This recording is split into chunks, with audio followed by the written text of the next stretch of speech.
Hi, welcome to Everbox Guitar Tuition. So my classic album inspection today is John Norum's debut solo album, Total Control. Now, I must confess, I'm late with this because on Wikipedia it said it was released 29th of October 1987. Now, I don't remember it coming out at that time. And I thought, well, I've missed the boat to review this because obviously I like to kind of review things if it's a 35th, or 40th, 30th and so on. Then something popped up in my Facebook feed just a couple of days ago saying it was April the 5th. Now that kind of rang true with me because I remember it being Kerrang, but I remember the kind of time of my life where I got the album, and it was definitely kind of spring. It's what I call a paper round classic. I've got my Walkman, I'm doing my paper round, I'm taking my Walkman into school, and this is one of the albums I was listening to. So I'm putting it out today, a week later. But having said that, it's probably around the 35th anniversary that I bought it because I didn't buy it the day it came out. So I think I heard Love Is Meant to Last Forever on the Friday Rock Show, and then there was the article in Kerrang and stuff, so I decided to buy it. So the kind of history of this is John Norum bravely, and you've got to hand it to him, left Europe. He left Europe when they're going stratospheric the Final Countdown. He did some of the tour dates, but he left and Key Marcello took over because he couldn't stand the fact they'd become a pop band and people were just there to hear the F song.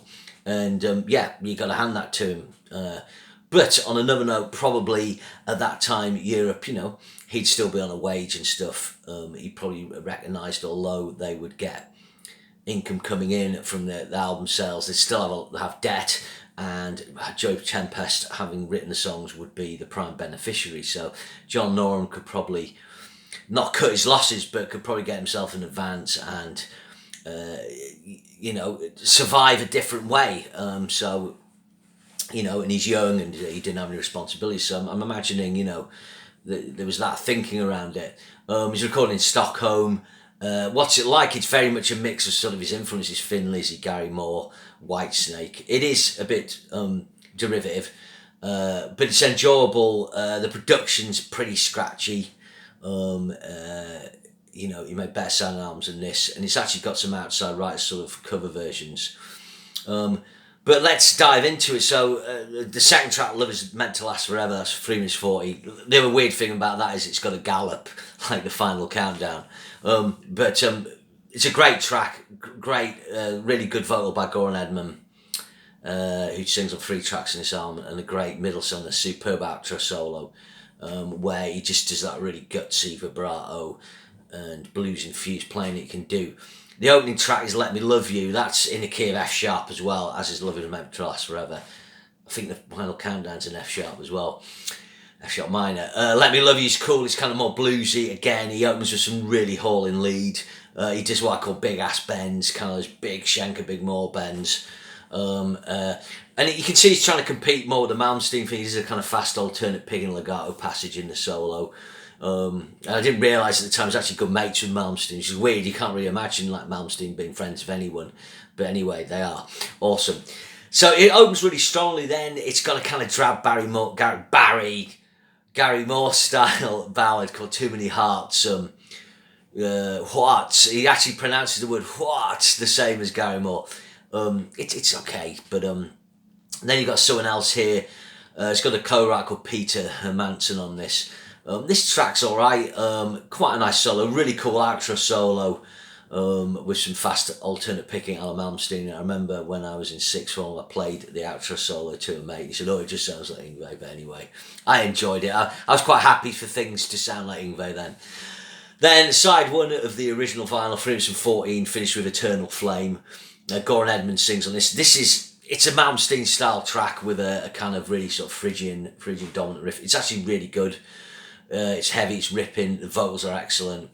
He hauls ass on the solo. He does a really cool kind of pinch harmony in the middle, overlaid kind of George Lynch's tone. Does the classic sort of Gary Moore major 7 lick.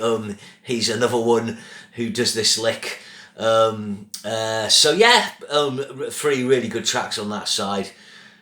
Side 2 opened with Back on the Streets. So this is written by Vinnie Vincent and Richard Fleischman. So this was a cover of the track that was on the Vinnie Vincent Invasion album. Maybe the record company put it his way. Again, Goran Edman sings on this. Good. I mean, I do like the song. It actually really works as a commercial hard rock song on the album. Good lead break. You know, with some nice sort of deep fret pentatonics, so to speak. Then you've got Blind. This is his Still of the Night track. You know, with a sort of baby, baby. It's pretty good actually. Again, he does some hauling lead on it. He actually starts. I'll just check my notes here. Apologies. Yeah, he kind of does reverse Ingve. He kind of starts with the kind of Phrygian dominant harmonic minor, then goes into the kind of blues minor. Yeah, but it is a good track. It is derivative. Then you got Law of Life. This is written by someone called Max Lorentz and Mats Lindfors. Haven't heard of them. So this is kind of more of a bluesy sort of Gary Moore type track. I quite like this. He kind of sings in a husky voice. I remember him saying he smoked a lot of cigarettes to do this. I should just say actually that Norum is a good singer. He's always had a good voice. Not as good as Joey Tempest and not as good as Goran Edmond on this, but he copes with the vocals well. He's got a good range. So this has got some really good sort of, the song's not great, but it's got some great sort of those classic Norum licks, you know, the evolved kind of Schenker thing that he does. Then you've got We'll Do What It Takes Together. This is a kind of alright, it's a sub-Gary Moore nuclear war song, so it's not like Nuclear Attack or Murder in the Skies or anything, but it does have an explosive solo. He does some cool open string pull-offs and pinch harmonics and the hauling ass, as I say. Then the original album finished with In Chase of the Wind, which is just a kind of okay instrumental. It's just a kind of picked up arpeggio ballad type piece. It gets a bit heavier with some intense soloing, kind of copying the Malmsteen marching out thing. So the actual album's, you know, it's a kind of mixed bag. I mean, you've definitely got 1, 2, 3, 4. You got 4 really good tracks: Let Me Love You, Lose My Tractor Leather, Eternal Flame, Back on the Streets, and then Blind's pretty good. Law of Life, someone else in instrumentals. I'd give it a 6 out of 10. The original CD, the CD's got a bonus track. It's a cover of Wild One by Thin Lizzy. This is an excellent track off Fighting album.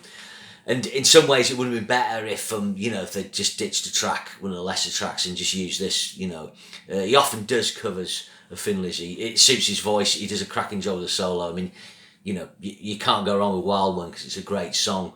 Yeah, the playing's good. And you got Marcel Jacob on bass, John Norum on drums. I forget who does John Norum on guitar. What am I talking about? Drums, Peter Hermansen. Yes, I'm the co-writer of someone else here. So the album was like, it's about 37 minutes originally, and then 40 minutes, just 41 minutes with the Wild One track added. He'd done better solo albums. The album after this, which I never got at the time, which is Face the Truth. By that point, he's been in Dokken's band and made the excellent Up From the Ashes album, and he's kind of upped his playing, up his chops. Leading up to this point, Norum he had the Michael Schenker thing with a bit of shred, but you can see he's trying to compete more with what's going on in guitar on this, and it really comes together with the excellent solos he does with Billy White and Up From the Ashes album, and then this continues on to the Face the Truth album. I think I probably didn't get it at the time because I was skint. The album after, Another Destination, the songs aren't as good.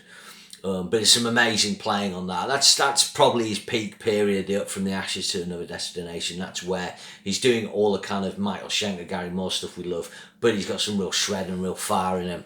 Obviously, the Face the Truth album benefits on, again, Glenn Hughes on vocals on most of the tracks, and it's a very good record, very smooth production. But his solo album's always worth checking out. Optimus is good. Play Out Blues, got some good tunes on. Slipped in Tomorrow's got some good tunes. So yeah, this album, it's one of those albums from a time that brings back fond memories to me. As I say, a paper round classic along with Dangerous Attraction by Lion and things like that. Remember to share and subscribe. I hope you enjoyed this. Sorry it's late, breaking the anniversary rule, and I'll see you again soon. Thanks very much.